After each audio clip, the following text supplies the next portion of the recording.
Sunday का दिन था। अभी लंच करके सुमन जी अपने कमरे में जाकर लेटी ही थी कि डोरबेल बज गई। बहू निधि को आवाज लगाई दरवाजा खोलने के लिए, पर निधि शायद छत पर सूखे कपड़े लेने गई हुई थी। 2-3 बार डोरबेल बजी। मन ही मन कसमसाती हुई निकलकर बाहर आई और दरवाजा खोला। देखा तो सामने निधि के बुआ जी और फूफा जी थे। मन ना होते हुए भी सुमन जी ने उन लोगों को नमस्कार किया और अंदर ले आई। अंदर हॉल तक आते आते मन में कई बातें घूम चुकी थी। इन लोगों को भी संडे के दिन चैन नहीं है, बस मुंह उठाया और चले आए। अच्छी बहू पल्ले पड़ी है मेरे, आए दिन कोई न कोई मायके से आता ही रहता है। आज इधर कैसे आना हुआ आप लोगों का? सुमन जी ने सवाल किया। पोते का मुंडन है तो सोचा निधि को न्योता भी दे आएंगे और उससे मिल भी आएंगे। बहुत दिन हो गए हैं उसे देखे भी, बुआ जी ने जवाब दिया। इतने में निधि भी नीचे आ गई और बुआ जी और फूफा जी को देखकर बड़ी खुश हुई। निधि को देखकर सुमन जी ने कहा, बहू अपने बुआ जी और फूफा जी को चाय नाश्ता कराओ। मैं अंदर कमरे में आराम करने जा रही हूँ, मेरा सिर दर्द हो रहा है। कहकर सुमन जी अपने कमरे में चली गईं। उनका ये रूखा व्यवहार देखकर बुआ जी फूफा जी एक दूसरे की शक्ल देखने लगे। तब निधि ने बात को संभाला। वो आज दरअसल मम्मी जी की तबीयत खराब है ना, इसीलिए। आप लोग बैठो ना, मैं अभी आप लोगों के लिए चाय नाश्ता लेकर आती हूँ। अरे नहीं बेटा, तू बैठ हमारे पास, हम तो बस जा रहे हैं। तुझे देखने की इच्छा थी इसीलिए चले आए। और हाँ, यह तेरे भतीजे के मुंडन का प्रोग्राम का कार्ड है, जरूर से आना। और हाँ, अपने पूरे परिवार को भी साथ लेकर आना। आज समधन जी की तबीयत खराब है, तुम नहीं बोल देना उनसे। जी जरूर आऊंगी, पर ऐसे कैसे? चाय तो लेनी ही पड़ेगी। अरे मेरी बच्ची, चाय नाश्ता छोड़, तू तो बस बात ही कर ले हमसे। निधि के बुआ जी फूफा जी मुश्किल से 10 से 15 मिनट वहां रुके और फिर रवाना हो गए। निधि को सुमन जी का व्यवहार बिल्कुल अच्छा नहीं लगा। अक्सर यही होता था, जब भी निधि के मायके से कोई आता था, सुमन जी सिर दर्द का बहाना बनाकर अपने कमरे में बैठ जाती थी और फिर उनके जाते ही कमरे के बाहर निकल आती थी। उसके बाद शुरू होता शिकायतों का सिलसिला, जो 2-3 दिन तक चलता ही रहता।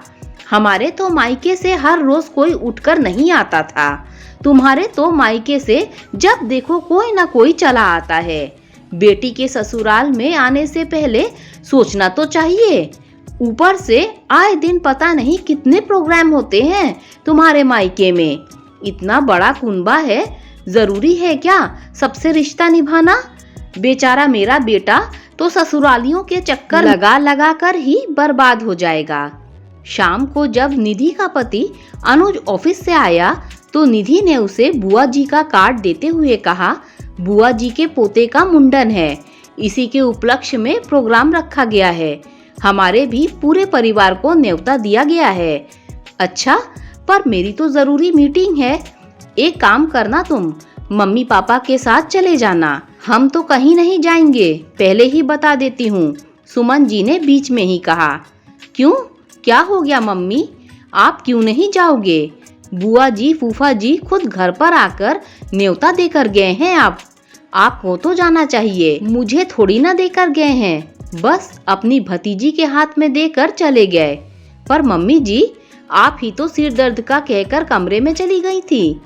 अरे तो घर में ही तो थी, कहीं घर के बाहर थोड़ी ना गई थी।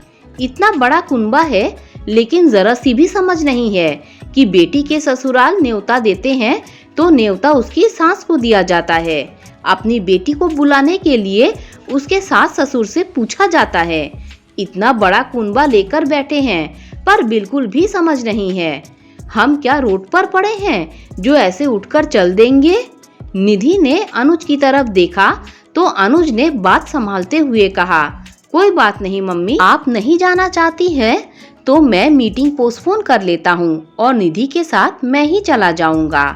हाँ, तू तेरा काम धंधा छोड़ दे और अपने ससुरालियों के चक्कर लगाते रहे।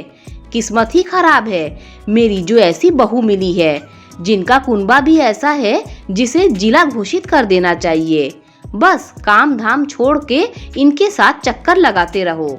आज मामा के घर में प्रोग्राम है, कल फूफा जी के घर में प्रोग्राम है, कभी मौसी तो कभी ताई, कभी दीदी तो कभी भाई, ऊपर से खर्चा नहीं होता है क्या? सुमन जी सिर पर हाथ रखकर शिकायत करते हुए बोली।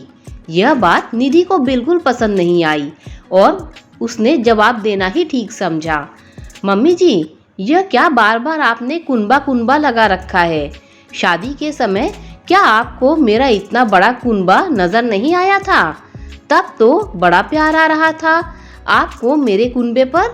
तब तो आपको अपनी किस्मत पर बड़ा नाज हो रहा था, जब इन लोगों की तरफ से भर भर के गिफ्ट आ रहे थे।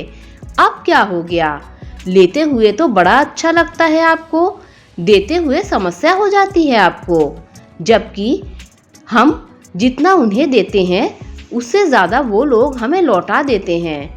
आपको नहीं जाना है तो मत जाइए, मैं अकेली ही चली जाऊंगी, पर कम से कम बार बार मेरे परिवार का बखान करना बंद कीजिए। निधि जवाब देकर अंदर कमरे में चली गई। पीछे सुमन जी मुंह फुलाकर अनुज की तरफ देखने लगी। तब अनुज ने कहा, ये तो होना ही था मम्मी, बार बार आप इसी तरह की बातें बोलोगे तो सामने वाला कब तक सुनेगा? शिकायत भी उतनी ही करो जितनी बर्दाश्त हो सके, कहकर अनुज भी कमरे में चला गया। सुमन जी वहीं अपनी शिकायतों के पुलंदों के साथ अकेली बैठी रह गईं। दोस्तों, अगर आपको ये स्टोरी अच्छी लगी हो तो लाइक शेयर सब्सक्राइब कीजिए। Thanks for watching this video.